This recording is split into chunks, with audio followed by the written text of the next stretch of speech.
ये बात तो हर किसी को पता है कि नेहरू के मंत्रिमंडल में मौलाना अबुल कलाम आजाद और हुमायूं कबीर जैसे मंत्री थे, जिन्होंने साजिश कर पूरे देश को गलत इतिहास पढ़ने पर मजबूर कर दिया था।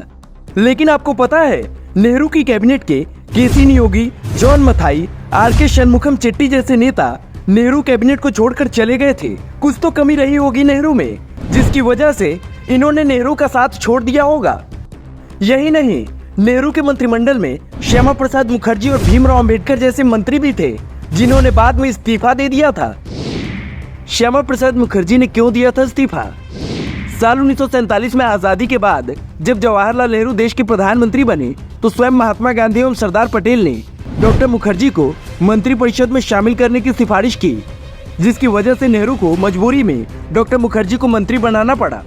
डॉक्टर मुखर्जी देश के प्रथम उद्योग एवं आपूर्ति मंत्री बने थे, लेकिन कुछ ही समय बाद उन्होंने इस्तीफा दे दिया, क्योंकि नेहरू ने पाकिस्तान के पीएम लियाकत अली के साथ एक ऐसी संधि की जो डॉक्टर मुखर्जी जी को बिल्कुल नागवार लगी। क्या थी वो संधि जिसकी वजह से मुखर्जी ने दिया इस्तीफा? बंटवारे के बाद भारत और पाकिस्तान भीषण दंगों से पीड़ित थे। इस मसले को सुलझाने के लिए दिल्ली के एक सरकारी भवन में पाकिस्तान के पीएम लियाकत अली खान और नेहरू के बीच 8 अप्रैल 1950 को एक संधि पर हस्ताक्षर हुआ, जिसे नेहरू लियाकत पैक्ट के नाम से जाना जाता है। इस समझौते के तहत दोनों देशों ने अपने अपने देश में अल्पसंख्यक आयोग गठित किए थे। समझौते के खिलाफ क्यों थे डॉक्टर मुखर्जी?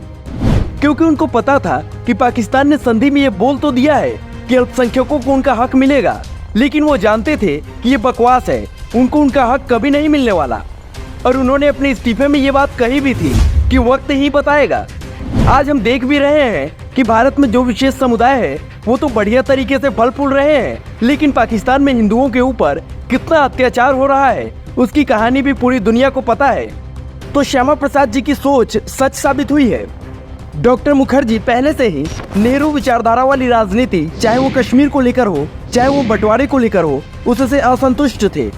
और तो और नेहरू ने नेहरू लियाकत संधि पर हस्ताक्षर किए, वो भी अपने ही मंत्रियों के भारी विरोध के बाद भी। जनता के विरोध के बावजूद ये सारी चीजें सावरकर के लिए बर्दाश्त की सीमा से बाहर हो रही थी। अंबेडकर ने इस्तीफा क्यों दिया? श्यामा प्रसाद मुखर्जी की तरह ही अंबेडकर जी के इस्तीफे की वजह भी कांग्रेसी नेहरू की तुष्टीकरण वाली राजनीति ही थी। विशेष समुदाय के वोट और तुष्टीकरण वाली राजनीति के चक्कर में नेहरू को किसी के हितों का ध्यान नहीं रह गया था। अंबेडकर जी ने अपने इस्तीफे में लिखा था कि पूरी दुनिया में सबसे खराब स्थिति भारत में दलितों की है। बावजूद इसकी ये सरकार दलितों की तुलना में मुसलमानों की सुरक्षा को लेकर ज्यादा चिंतित रहती है। पीएम नेहरू का पूरा समय और ध्यान मुसलमानों की सुरक्षा में लगा होता है।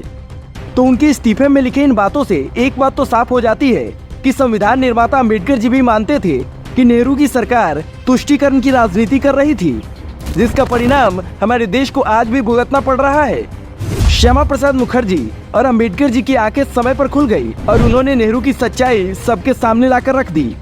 लेकिन उस दौर में कई ऐसे कांग्रेसी थे जो ये जानते थे कि नेहरू और उनकी सरकार जो कर रही है वो कहीं न कहीं हिंदुओं के साथ अन्याय है।